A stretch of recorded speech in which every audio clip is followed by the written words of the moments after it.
Blog Talk Radio.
She's host of the popular radio show Aliens and the Supernatural.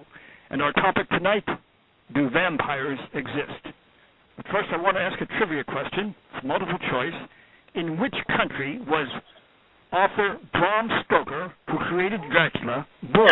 Multiple choice, inverse alphabetical order. Was he born in Scotland, Romania, Ireland, or Hungary? Now you tell me. Benny, what's your answer? I'm going to say Ireland. Okay, and how about you, Erica? I would say Romania. Okay, Benny is correct. He was born in Ireland. Really? I get the pat on the back, and yes, then indeed. Erica gets a slap on the belly with a wet trout. Slap on the belly with a wet trout. You have to administer to yourself. Good job, Benny. Good job. Well, okay, now we all know about vampires. Just to give some background, there's the resurrected dead who sleep by day and stalk other humans by night, draining their blood, sometimes killing them, sometimes converting them or transmogrifying them into vampires. We have many different versions of the lore of vampires, but there's some that say they sleep in their coffins that have to be filled with their native soil. Others say not. They cast no reflections in mirrors. They fear the cross, holy water, sunlight, garlic, and wild roses. To kill a vampire, you can stake him with a wooden stake, burn his coffin, expose him to sunlight, or in a very rare case, you can encase him in a hawthorn bush. Of course, Jesus' crown of thorns made of hawthorn.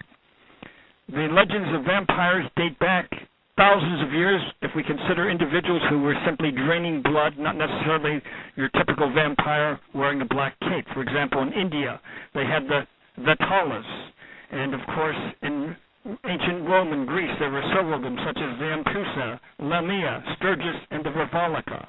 And ancient Persia spoke of blood-drinking entities. So the idea of entities that feast on human blood and may actually be the undead who are walking around is not new to Bram Stoker's Dracula. And I turn this over now to you, Benny. Can you speak about any possible vampiric descriptions in the Good Book? Yes, over in Leviticus chapter 20, verse 2,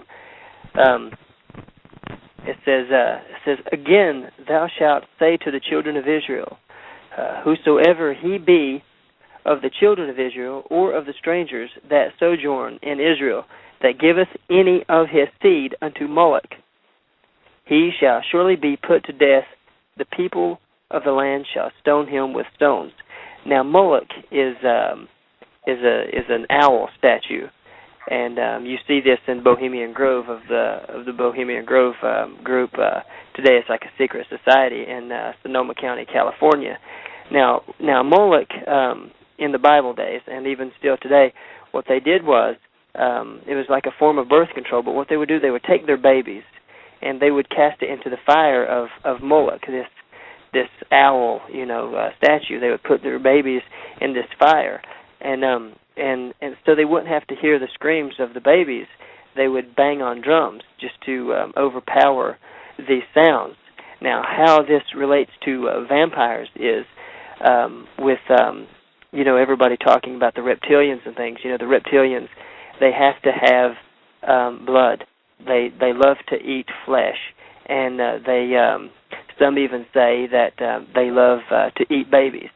that we humans are just food for them. And everybody, says, and not just, this is everybody, says that, Queen Elizabeth is a reptilian. All of your head people of the Bohemian Grove Society are reptilian. I'm not sure. I wouldn't call it fact. But this is what everybody says, that these are reptilian. And the reptilian is very similar to the vampire. Vampire. So is this where vampires come from? Could they be the same thing? Could Vlad the Impaler or Vlad Dracula, could they have been reptilian? So this is how the reptilian vampire, connects with the Bible. All goes back with the worship of Moloch. And we know that there was many alien encounters and things in the Bible. We know that there's many species of life out there. And the reptilian thing has been going on, I know of, ever since I was just a child. And there's this one girl I met on YouTube, and she calls herself Tree. So for those of you listening, if you go onto YouTube and you type in the words Bohemian Grove and Tree, you will find this girl's channel, and you can see her vlogs that she makes. And she knows some high ups in the Bohemian Grove Society. She was even inducted into this society, and she says that they are all reptilians, that it's not just hearsay, it's not just rumor, that they are reptilian. She says the Queen is a reptilian. She goes on about this. So that is your connection with the reptilians, the Bible, and vampires. Okay, well, I just wanted to say some scientific background on this, Benny, and I think I've mentioned this before, but the idea is that possibly if the dinosaurs had not died out on our planet, some might have evolved into upright standing, what we might call reptilian humanoid. Standing, for example, one was hypothesized to evolve into an upright standing human about 4 feet tall, 90 pounds, with a fairly good-sized brain, and possibly having reptilian skin. And that, of course, did happen on our planet because the dinosaurs died out. But it is conceivable that some dinosaurs did survive and evolve into reptilian humanoids on our planet, and we've also called them the lizard people. It's also conceivable that on planets beyond our solar system, on other worlds, where there were dinosaurs that did not die out, they might have evolved into these reptilian humanoids. So-called reptilians or reptoids might actually exist. We have had a small number of UFO contactees claim they've encountered them, as opposed to the little grays or tall humanoids. A small number of contactees do say they've encountered such entities. So this is certainly possible, and of course we saw that depicted in the TV series V, these humanoids who are actually reptilian. So it's a very interesting connection. Is that the only one you have from the Bible? That's really the best one, and then there's the Baal worship, which is very similar, but Moloch, I think that one there goes a little more in detail. I actually conducted a lesson one time based off of that verse that went into aliens and the Illuminati, how it all ties together. But yeah, that's the best place to really learn about Moloch. Moloch has the form of an owl? Yeah, he's an owl. If you look at, actually it's on the back of the dollar bill too, in the top right-hand corner, if I'm not mistaken. I think it's the top right-hand corner on the back of the dollar bill, very small. And then Bohemian Grove, if you look, actually if you just go on Google image search and type in Bohemian Grove, you'll see all sorts of pictures with actors there, presidents, all there with Moloch, this huge wooden owl statue. And that's where they go and dress in long black robes and have ceremonies. And then they have the sacrifice where they take a baby, and what Tree says now is real sacrifice, that they'll take a baby and sacrifice it to Moloch. Okay. And they drink blood. Benny, I'm sure several of us, like I, am looking at dollar bills right now. Where is this depiction on the back of the dollar bill? I don't see it. There is. It's not in plain sight. It's on the. It's got like cobwebs or something like that on the back. I see what looks corner. like cobwebs. It's very, very tiny. It's almost so small you can't make it out. I don't have a magnifying glass right in front of me, but everyone that's about what you would have to have. After the show, get a magnifying glass and check the upper right-hand corner of the back of a dollar bill to see if we can find this owl-like depiction. And it better be there, Benny. We're going to hold you responsible. I got you. Yeah, you have to. Hey, guys, can I ask you guys, you have the chat room up? Because I'm trying to get it up on my computer, and I don't see... No, I didn't have the chat room up. Here in a second, I'll go and I'll get it okay, cool. Pulled up there. Nate is trying, I believe his phone is working temporarily at least because the chart is messed up, but so I don't know if he called in yet or not, but I mean, it's just an interesting, we just got done. I see somebody I love to talk about reptilians. And I know what you're saying about vampires. Me some issues, and I was a little preoccupied. I had to step away from the switchboard. Oh, okay, yeah, it's one of those nights. Okay, Erica, do you have anything to contribute so far? I do agree with that it could very well be the reptilian vampire connection, because I know that, all the folklore and stuff, it really does start with a base, something that's, yes, true to begin with, and then, of course, it always, as you play the telephone game, it gets kind of twisted. So, yeah, I mean, that's a very good analogy. I mean, it really could be. However, I did hear some recent story from a person called Stuart Swerdlow, and he has some interesting information about the reptilians and the dinosaurs also. So it's kind of like a really bizarre history and almost mind-blowing history about them, and where the reptilians basically ate dinosaurs for the most part, and then there was a battle between two ET races, and that were trying to pretty much fight for the Earth, because everybody wants us on the Earth here for some reason.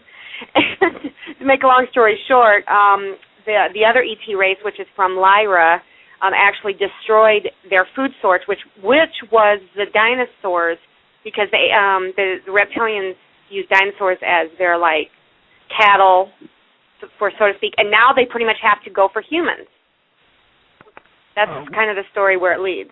Well, that actually... go ahead, Doctor. Let me say this before I forget, because she said the aliens destroyed the dinosaurs. I've speculated on that possibility, too, that humanoid aliens might have destroyed the dinosaurs to jumpstart the evolution of the human race on Earth.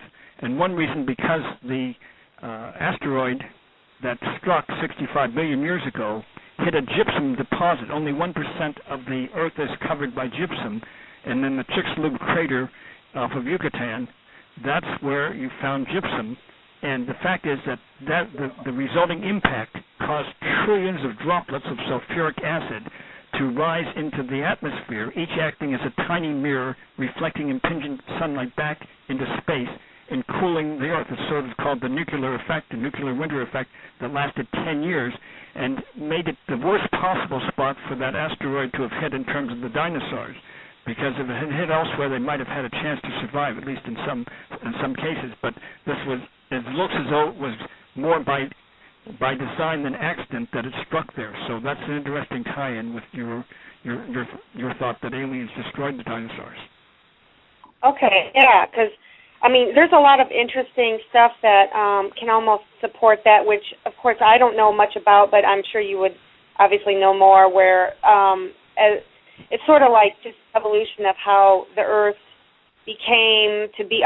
Supposedly, now I'm just putting what, I've taken notes over Stuart Swerdlow's videos, and for the most part, he's from a project that's called Montauk Project, and it's based out of Long Island, and it's, for the most part, was originally for storing weapons and emergency supplies for war and things, but it turned into a mind control kind of thing. But it's all based through the reptilian kind of situation. So everything ties in so heavily, interwoven. So,